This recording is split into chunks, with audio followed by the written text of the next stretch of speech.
The Packers have played their 4 quarters. Now it's time for the 5th quarter. Big credit to Pettin and that defense really playing full 4 quarters of football, the first time we've seen it this season. They played good halves. They typically start slow in the first half. He got on him. Played good in second. I guess he did a film cut-up late in the week and said, fellas, here's what's going on early in games. Miscommunication, bad tackling. Here's our second half video. Only 3 points allowed against the Redskins, okay? Shutting down the Bears to allow them to come back. Let's do this right from the get-go and see what happens. And they did. As many sacks as they had, 7, count them up, 7. I thought the really important play was the very first series. 3rd and 1 on the opening drive, and they stuffed Chris Ivory for no gain on 3rd and 1. And those guys, you could just see there was a confidence about them that they carried through the rest of the game. Momentum is real. You set the tone early, and that's what happened, as you mentioned, on that 3rd and 1, and then you build from there, right? And then you just continue to make plays, and the next guy makes a play, and the next guy makes a play. They feed off of each other. And only 1 touchdown lead, 6 points after the missed PAT. And all of a sudden, Josh Allen started pressing. It was like Mitch Trubisky as the Packers were coming back. Right. Well, not yesterday withstanding, but anyway, Allen was way off target. And then really looking confused at the Packers' pressure fronts that were now disguising very well, sending Martinez up the middle gap, sending Jermaine Whitehead off the edge. He had no idea where they were coming from. By the time he was looking to see where they were coming from, it was way too late. Very good scheme dialed up by Mike Pettin. Very well executed. Great effort. 145 yards allowed. Are you kidding me? That's really tough to do. It's really easy and pretty common for fans to overreact to things. You have Ryan Fitzpatrick, who has a brilliant 2 games. 3, yeah. And suddenly he's dressing up like Conor McGregor, and it's Fitz magic, and it's all these things, and now he's no longer the starter for the Tampa Bay Buccaneers. Fast. Jameis Winston has been announced as the all right, good luck with starter that, after the bye. All right. Same thing with Allen. Looks great against the Vikings. He gets T-shirts made because he jumps over a guy. Yeah. And everybody thinks he's going to shock the world at Lambeau. He's a rookie. That stuff happens. He's back down to earth. And the Packer offense, all right, they got 2 touchdowns, 1 in the first quarter, 1 in the second. It looked like things were going to start rolling, but it was just a lot of production, but not a lot of excitement, and that got the quarterback a little on edge after the ball game, as you'll hear in a minute. We'll talk about a little bit later on in the show. But you always want touchdowns instead of field goals. That's always the goal. But as long as you're scoring points consistently, you're giving yourself a great chance to win. I understand that. But, yeah, there were 2 turnovers. There was another 4th down miss. Yep. There were still a couple of flags, and there were things going on that just kept it from not functioning smoothly the way we have seen it in the past. But it's a win, and they needed it badly after the Washington game. Big-time rival with Detroit. They're a mess under your former defensive coordinator over there, Matt Patricia. So this is a big week coming up for the Packers. Lots to get to with Timothy coming on in a couple of minutes, but let's go to the locker rooms and hear from the boys on win number 2. Mike McCarthy witnessed the first shutout for the Pack in 8 years. Very proud of our defense, and they were consistent all 4 quarters. As a team, we really needed to start fast today. We accomplished that. Good blue-collar win for us. Very good blue-collar, workmanlike effort. Last shutout against the Jets in 2010 on Halloween. I was out at MetLife to watch a 9-0 thriller. Both shutouts against AFC East teams. That's nice. Interesting. That's nice. In 2010, what else happened there?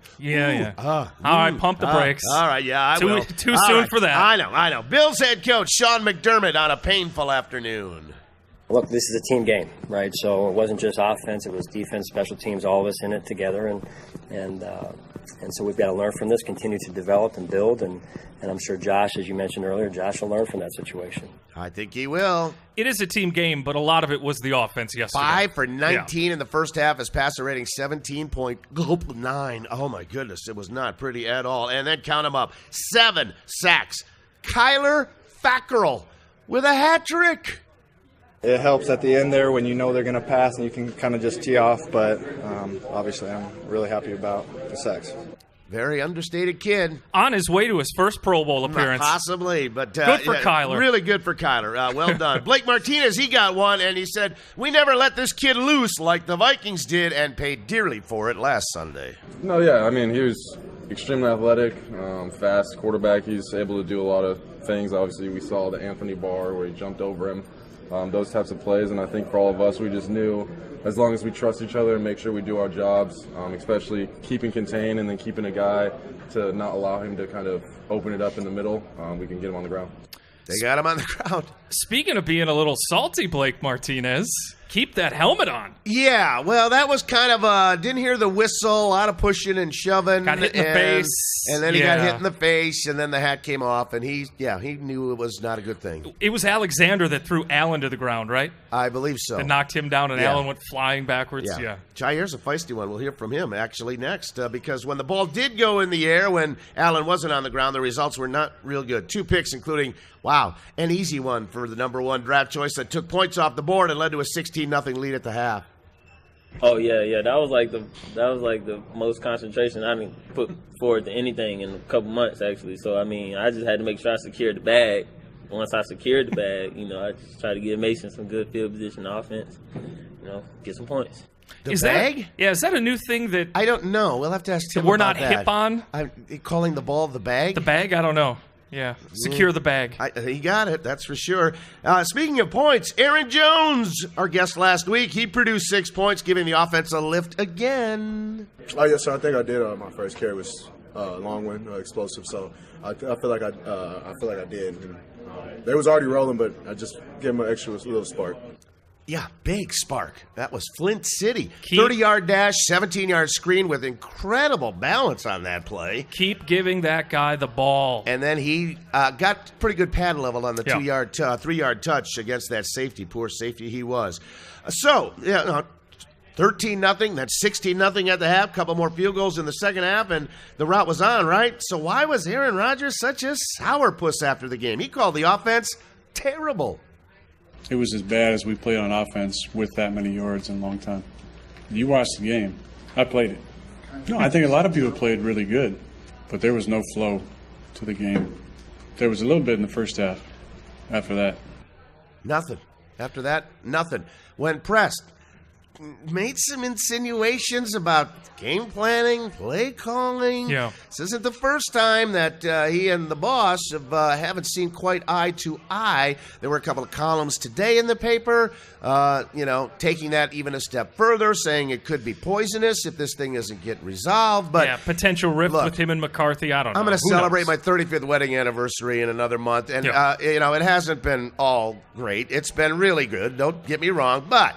You're married for 13 years like these two have been together. You're going to have spats. Sure. You're going to kiss and make up. You're going to win games. Everything's fine. They won a game, but I thought Aaron was a little – and here's what bothered me about this, Z, is Aaron is a calculating person. Sure, absolutely. He's a very smart guy. We all know that. He knows exactly what he is saying. And there's a message intended in those comments from after that game yesterday, intended for someone, I'm not sure who, but he got it out there. And McCarthy reacted about that today and kind of just poo-pooed it, saying, it's kind of heat of the moment. We've had disagreements, sure, but we're both competitive and fiery, and I'm not going to get into, refereeing words and things like that. But it just seems to me that the changes made in the offensive structure this year, Joe Philbin back, they changed a lot of the terminology, some of the personnel groupings. McCarthy's a big fan of personnel groupings, okay? Williams a series, right. Montgomery a series, Jones a series. Seems to me Aaron is kind of pushing, say, let's get our best guys out there full time. I want to throw more to Devontae. I want to throw more to Jimmy. I don't want to do checkdowns to Lance Kendricks if I can avoid it. Yeah, for good reasons. Right. And a few of those kinds of things. That's just my sense. Yeah, I think a reason why you like Aaron Rodgers so much, not just because he's the best player on the field every week, no kidding, but because he's one of the few athletes in any sport that is going to be honest with the media. And he's going to talk, and he's going to give you insights. He's not full of cliches. It's very rare for those top guys on teams to actually give you something and just be honest. That's what I like about him, what I've always liked about him, is he's not afraid to speak his mind. Because that's what we always want in the media, right? I know, but yes, it is. But I'm just wondering where he's going with the way he spoke his mind yesterday afternoon. And you have to keep in mind, this is a sport full of alpha males. Every guy is intense and thinks they're the best, right? And you put all those guys in a locker room for 16 weeks over how many years, you're eventually going to butt heads and have disagreements. I agree. Yeah. Well, let's see what happens moving forward, shall we? Anyway, back to the last couple of quotes from the locker room. Clay Matthews got a half sack and not even a quarter of a penalty flag. Hey, how about that? But he said holding any team in the NFL off the board ain't easy. Those are hard to come by. So I think that really means something. But you got to look at the whole body of work the defense put together today.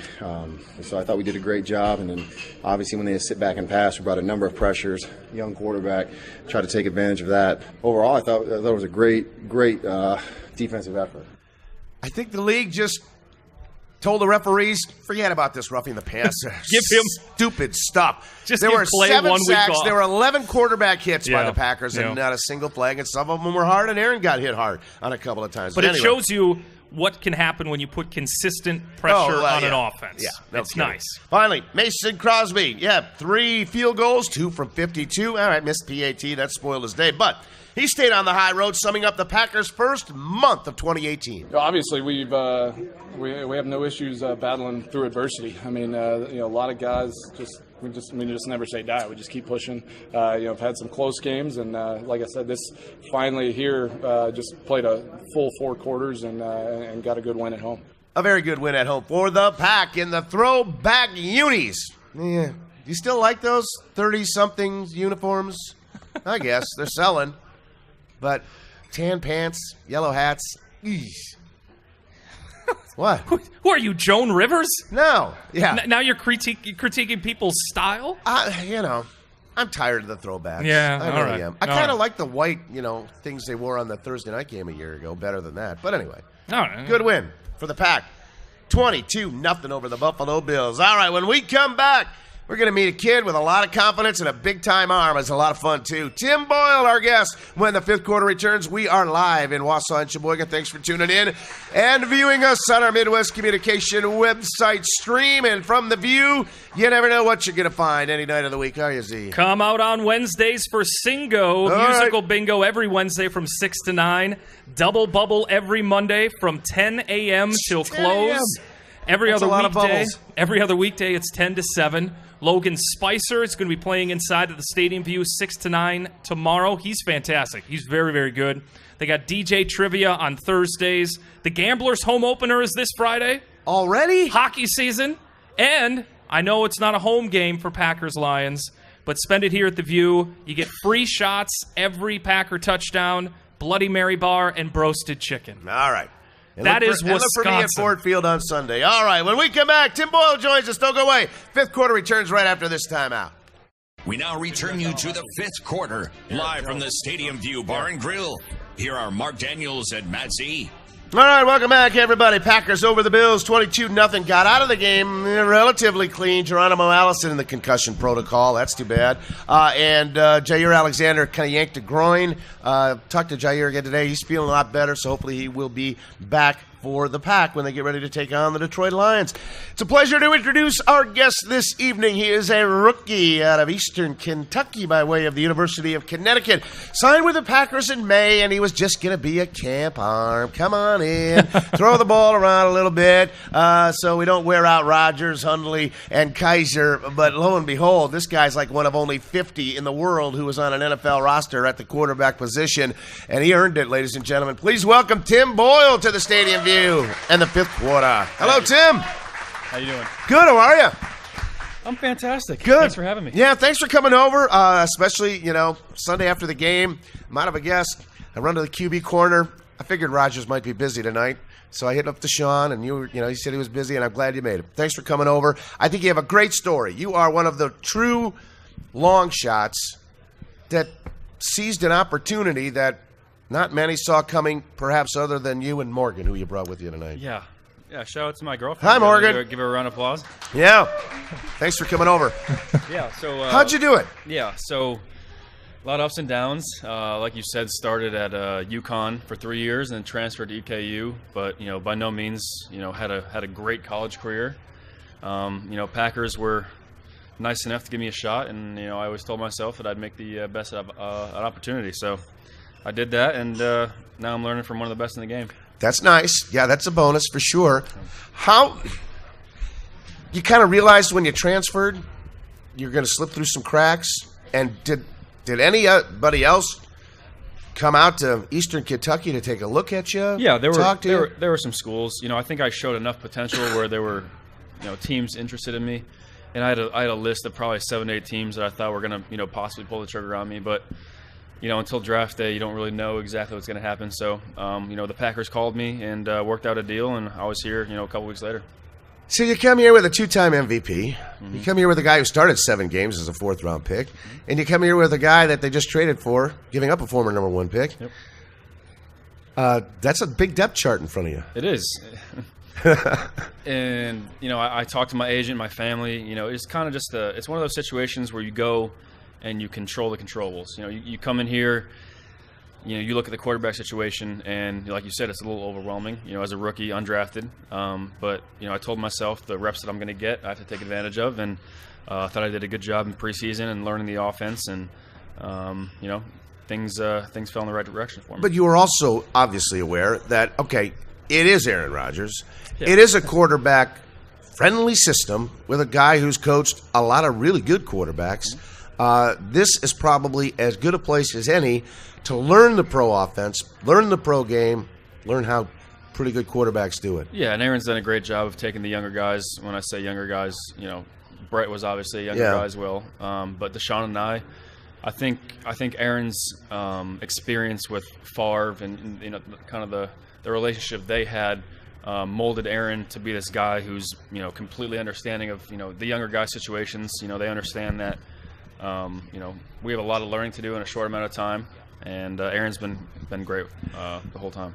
So the Packers trade Brett Hundley. Mm-hmm. Was that kind of the point where you're thinking, this might happen? That's when things got interesting for me. Yeah. Because you don't really know what's going to happen because, the business is so fluid and you really, truly don't know what's going to happen because there's really no communication from the front office to the players. But, yeah, that's when things kind of got interesting. And you think about it, are they going to keep 2 quarterbacks? Are they going to put me on P squad? What are they going to do? But going back to what I said, I can't really control what they decide to do. I can control what I do on the field and continue to try to produce, and that's what I did. So 3 it is, and here you are. Welcome aboard there, Tim Good Boyle. To be here. All right, Matt, what do you got for him? I'm curious. Walk us through getting an agent, that process. When did that start for you? How many are you going through? Who's talking to you? How do you decide who you're going to land with? Yeah, so during my 5th year, senior year, I had a couple guys reach out to me, and you kind of politely tell them to back off a little bit. Let me enjoy my senior year of college, and then once the year's over with, I'll reapproach that situation. So had some relationships with some agents, and kind of built a few relationships. It obviously comes down, you have to pick one, but the guy I have right now, Dan Smith, has done a great job. And when it comes down to it, it's what they can do for you, because this is a business, and I work for him, he works for me. It's a relationship. But that was probably one of the weirder transitions that I've had into this, because I've never done it before. Tried to reach out to a bunch of teammates that I've had in the past. How to approach it, but for me, it was actually pretty smooth, but it's just all about trust and trying to build a relationship. Were there some agents, after you politely asked them to kind of leave you alone, that didn't leave you alone? They were all pretty respectful? Yeah, and I think, honestly, the fact that I wasn't, a highly rated guy coming out helped me out, because I think the higher rated guys, kind of attack the college player because they want to be a part of his success and they want his money. That's what it comes down to. I mean, they represent us.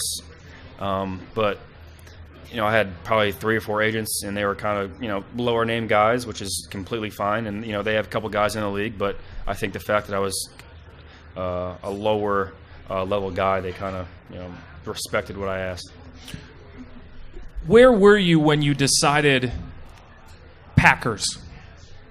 I didn't decide; they decided for me. Yeah, but I mean. Yeah.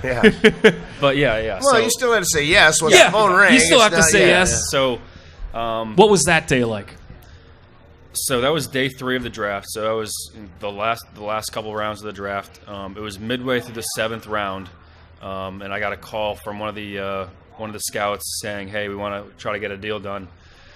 And my agent was talking to him, trying to get the deal figured out, and then right before the draft was about to end, I kind of, he looked at me and said, "You're going to be a Green Bay Packer," and I was like, "This is awesome, man." You think about it. As a little kid, you want to be in the NFL, right? And people look at you like, "All right, yeah, go be in the NFL." And the older you get, you want to be in the NFL. Like, you sure?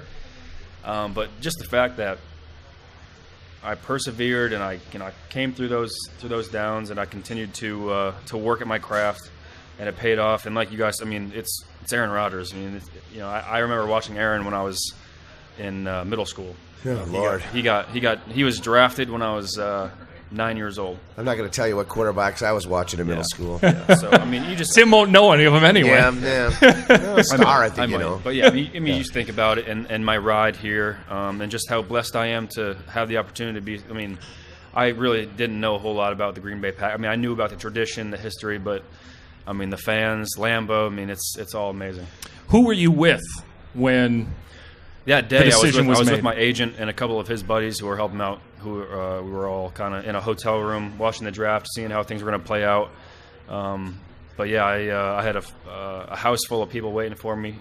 So I drove back probably 20 minutes, and I held the news from him. And then I went on my back porch there and made a big announcement, and everyone went crazy. Who gave you the biggest hug? Nancy Boyle, my mom. Yeah. Oh, good for mom. Good for mom. All right, so you get here, but that's just the start. How hard was it not to be overwhelmed by, plopping this playbook down and this language and then going out and executing it? And it didn't take long, Tim, for me to realize your arm's fantastic. Okay, there's nothing wrong with that at all. But playing the position is quite another matter. But the more we watched, the more everyone, I think, watching every day at camp was going, "Jeez Louise, how did nobody else see this?" Yeah, and I like the fact that I was kind of under the radar, and the Packers, got a quarterback, like you said, probably went into it thinking they were going to get a camp arm, and I came in here and I impressed some people, which is always the plan. But yeah, it's like you said, the playbook. You don't really know until you see it for the first time and you try to read through it, and it's. Just so you guys know, it's a pretty complex offense. And Aaron, yeah, I think it's so. Aaron's obviously, this is his 14th year. He's been in the same offense for 13 years, so it's pretty much like reading the same book over and over. So you guys can figure out how that goes. That's why he's so dynamic and so smart in the offense. But truthfully, I was swimming probably a good month before preseason. I was struggling, and my girlfriend can attest to this, that I'd be at the hotels late night, just on my iPad going through it. 36 jet razor, 4 goals, 7 slot. Come on, Morgan, help me out. It's a lot of stuff. Yeah. And, you have to learn how to, prioritize certain things in your life, because now this is not just a hobby. This is my job. I'm getting paid for it. But like you said, it's getting reps. It's getting comfortable with the system. And as training camp progressed and as the preseason progressed, I got more and more comfortable. And now it's like the back of my hand. And you got a lot of snaps in the preseason. I did. I'm lucky, because a lot of guys said that 4-string quarterbacks don't really get a whole lot of reps. They don't. So and it goes back to I wasn't anticipating getting a lot of reps, so I told myself when I'm in there, I have to impress because you knew people. the number 2 thing had to be settled, yeah, one way or the other. So yeah, and there was a part in my mind too, where are they going to keep Deshaun and Brett and boot me? So it's one of those weird things where it's you're fighting for a job, and any moment they can say see you later. Nice kid. Thanks for coming. Yeah, nice kid. Yeah. You mentioned you were swimming with the playbook. How do you process it? How do you learn it? Is someone helping you, saying, "Hey, on this, if there's this coverage on this play, what are you going to be doing?" How do you run through that playbook? Yeah, so my 5 years in college, I had 4 different offensive coordinators. Oh, that so helped. I was in 4 different offenses in college, which helped tremendously. I think the biggest thing that you learn as you are in different offenses is the verbiage changes. So obviously, the higher up you get, high school, college, the pros, they put a lot more on the quarterback's plate. So I think the challenge for me was trying to digest the verbiage that they gave me and turn it into the knowledge that I previously had in my mind.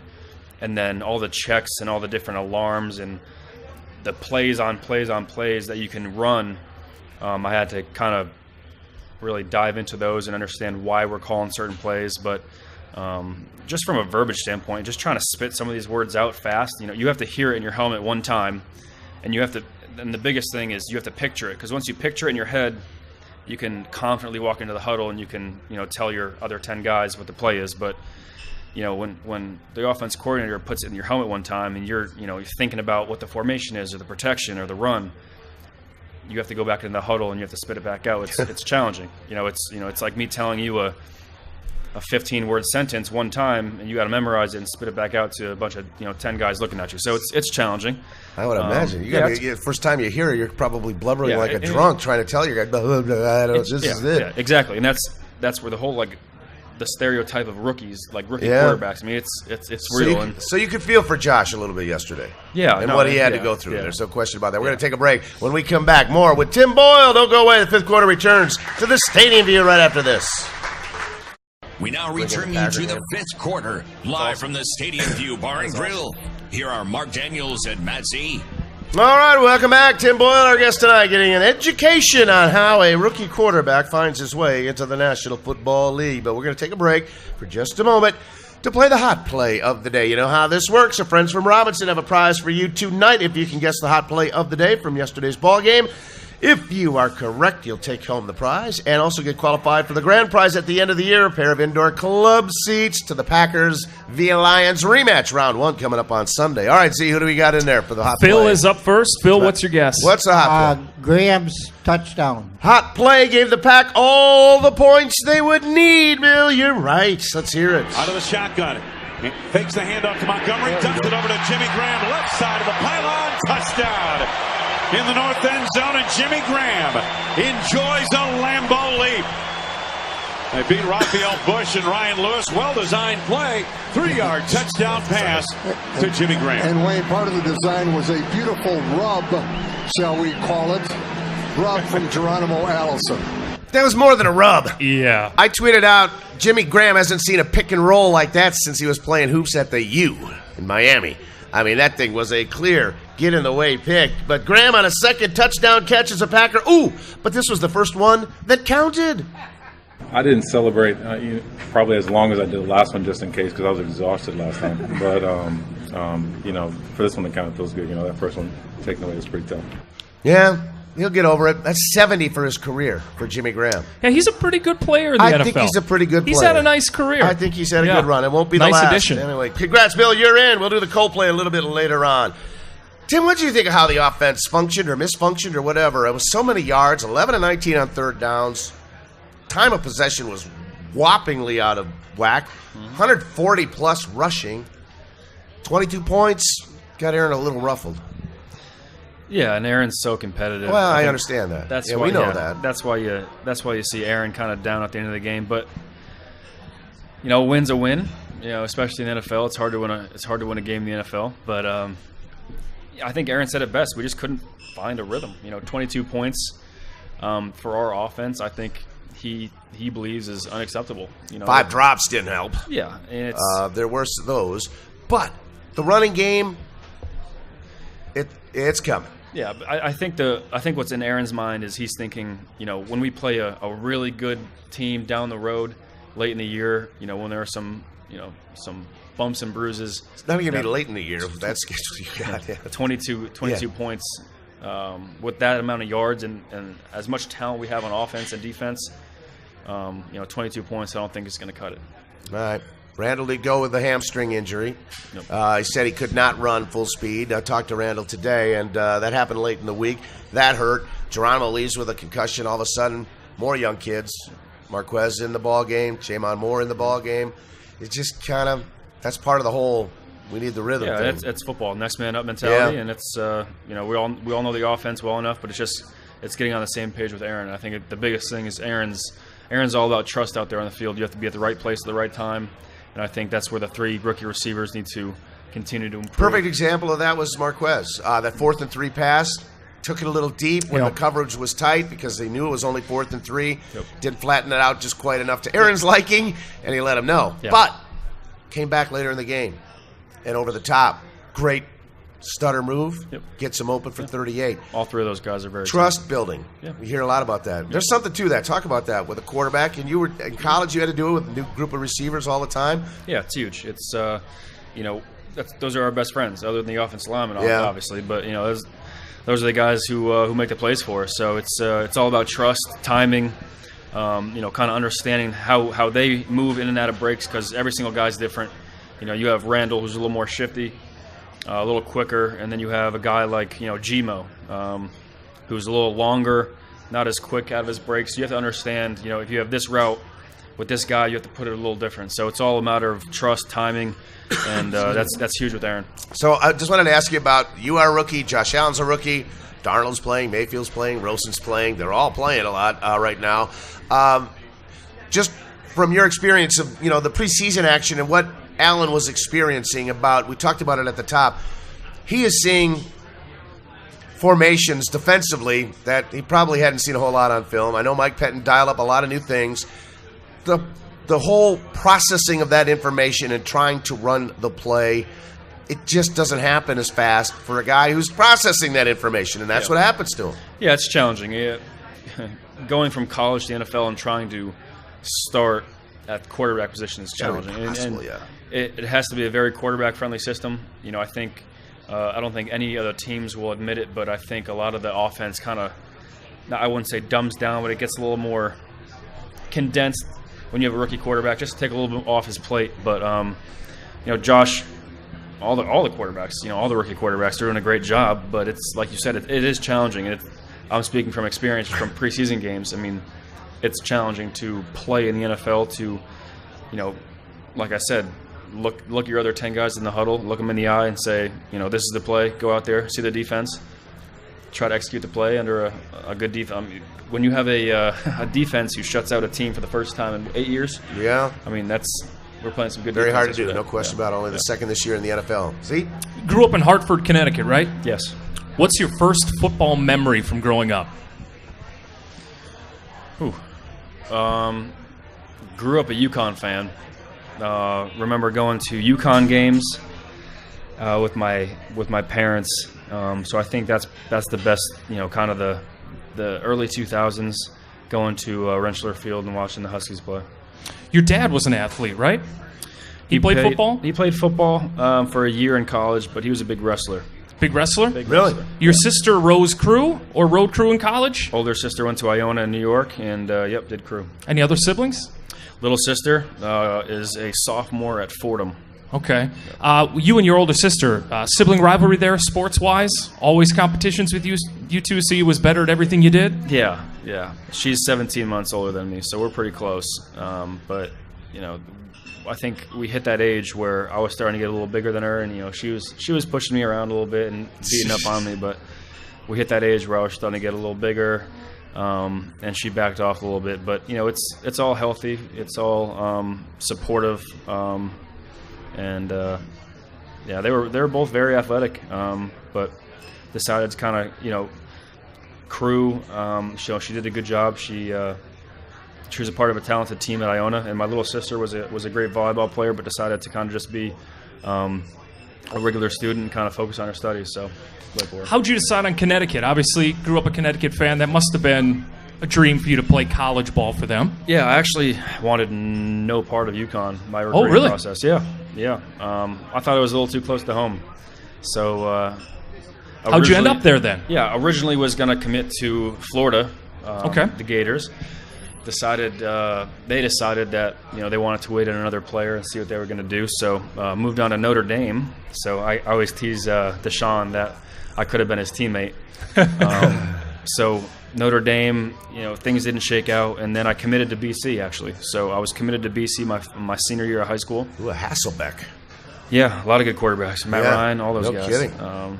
And then 4 weeks before signing day, the head coach gets fired. The new coach comes in and says, we still want you to come to BC, but if you want to look around to see other schools, we'll allow that. So looked at UConn, Pitt, and Oregon. Was Paul Christ at Pitt?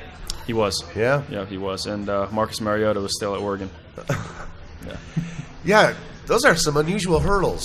You talked about the last-minute coaching change, all the coordinators. Just What a choppy road. It's not been, all right, we're going to go through the 4 years at this place, get drafted, do everything else. And I think that made me, a stronger person on and off the field. It's obviously challenging having as many coaches as I had, trying to get in a rhythm with a coach and an offense. But I think looking back, it has helped me definitely from a knowledge standpoint of the game and just just a way of persevering. Yeah, and a competitive. It's not unlike Rogers, who was overlooked every step of the way, going from Butte, going to Cal. Yeah.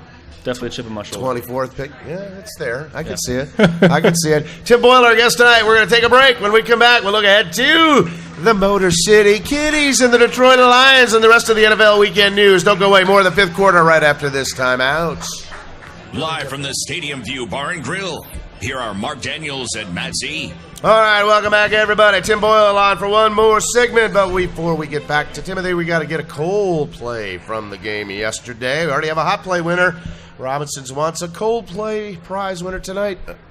First one up. What's your guess? Cold. I've had one for a week. Aaron Rodgers interception. The Aaron Rodgers interception, or was that a Jimmy Graham interception? Ooh. The great debate. A little behind him. No, that wasn't it. Sorry, Gene. A little behind him. Ball up in the air. 150 attempts in a row up until that one. So maybe that got him a little on the surly side. What's your guess? The sack fumble on Rodgers? The sack fumble again? No, that was more on the offensive tackle than on Aaron Rodgers. You never saw him coming. The fact that Aaron won't share his scotch with anybody else but himself? Possibly. Is that the cold play? I want to reveal his brand. I want. Do you know what his favorite scotch brand is? Everything. I make no bones about it. I'm a tourist guy myself. Everything. But what? Everything. Everything? Tries a little bit of everything. All right. What's your guess? Crosby's missed extra point. You know what? The hot and the cold play came back to back this week.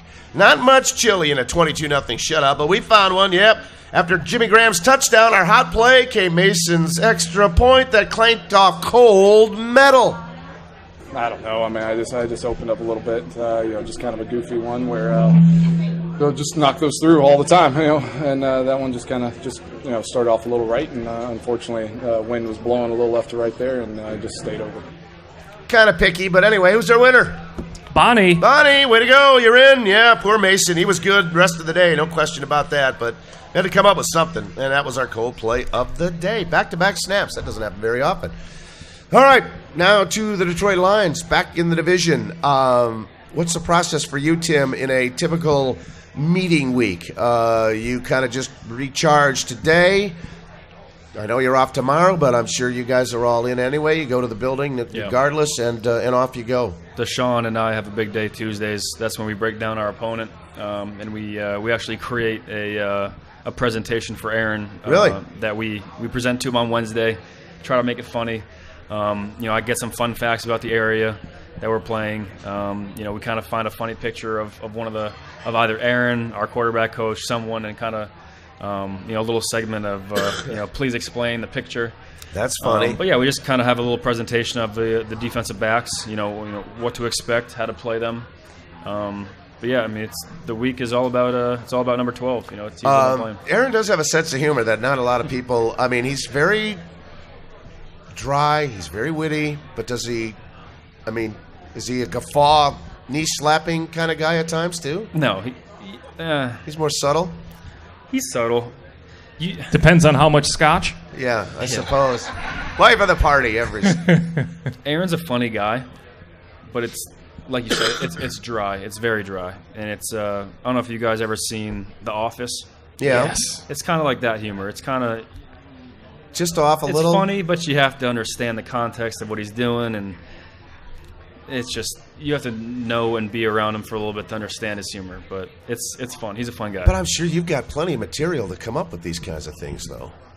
I mean, his photobombing is legendary. It is lovely. With the captains every Sunday. I don't know if you notice that, but every Sunday the captains have their picture taken before they go out for the coin toss. And then I would think every single picture, since he was on this roster, Rodgers photobombs it. Stands behind him, does one of these, does one of these. He's legendary with that. Yeah, he told Deshaun and I that it's a regular thing for us now. So Deshaun and I don't know if you guys checked out the last one, but Deshaun, He's doing a weird pose. You guys can check it out. But the reason behind it, he thought he was in the picture too much, so he leaned out of it. All right. That's why he's in the shape of almost a banana. Funny. Yeah. Awesome. It's funny. If you weren't in the NFL, what would you be doing? I would love to say coaching because I love football, but I think my next job after football, I want to be an athletic director. I want to stay in sports. It's always been great to me. I wouldn't work a day in my life if I was around sports. So probably 5% of me would probably tell you I'd be a golfer. All right. I love golf. I do too. It's a fun time. And the few years I've been playing it, I've gotten pretty good. So let's tee it up. I love to play. Yeah, let's do it. I will. Yeah. Who were your favorite players, any sport, growing up? Growing up in Connecticut, I was a New England Patriots fan. So Tom Brady. Well, you're talking to another one right now. Yeah, it's true. Over the top. I am. Yeah. Patriot fan. Yeah. Big time. Well, I'm a Packer fan now. Well, of course. But growing up, yeah, I was obviously a diehard Patriots fan. You know, growing up, Tom Brady, Randy Moss, had a great career there, and I think another quarterback you look at was Peyton Manning. Obviously, a cliche saying, but and a great rivalry with him and Tom too. Yeah, and I think that the older I got, the more I appreciated Aaron Rodgers. I want to remember the last probably 4 or 5 years. I remember watching his throws and his mechanics and just seeing how he operates in the pocket and really being like, that's like unhuman really sometimes. So he's being around it and seeing it in person. It's 10 times better than I even thought. Did you go to a bunch of games, Patriots or Red Sox? Yeah, I tried to go to one Patriots game a year, but I'm actually not a Red Sox fan. I'm a Yankees fan. Oh, he looks south rather than north. Wow. From Connecticut. My mom is from Massachusetts, so I got the Patriots, and my dad is from northern Jersey, so I got the Yankees in me. Wow. All right.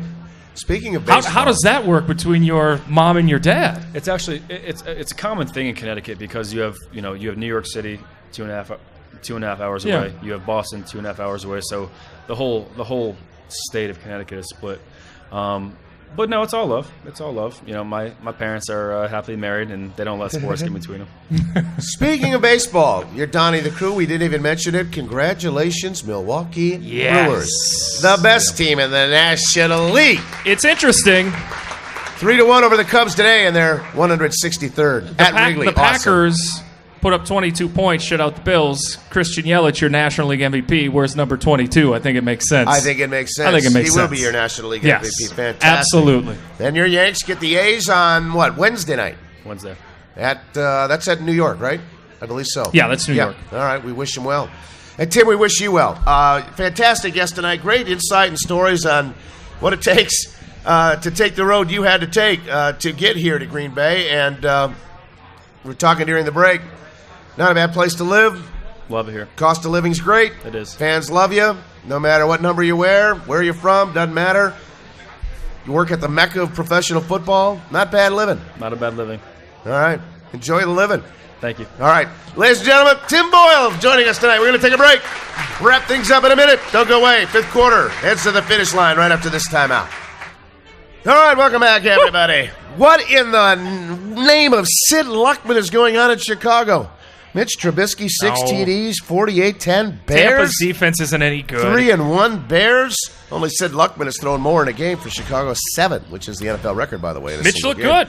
Lions walked up by, how about them Cowboys? And they are 1-3 under Matt Patricia. They are going to be an angry bunch of Lions. Do not pull the thorn out of the paw, Sunday Packers. Yeah, it's interesting. I mean, the Patriots got dominated by the Lions. Yeah. Then the Lions don't look so good against the Cowboys. They're there right towards the end, but had a lot of mistakes. What team are you going to get? Maybe a classic letdown against the Cowboys, but no.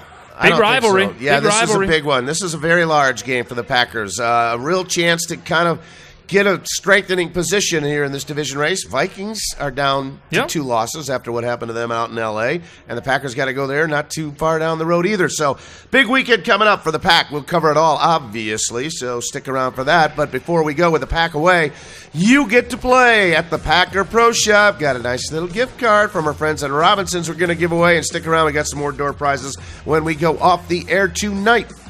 Who's our winner? Cheryl Van. Cheryl's going shopping. Congratulations.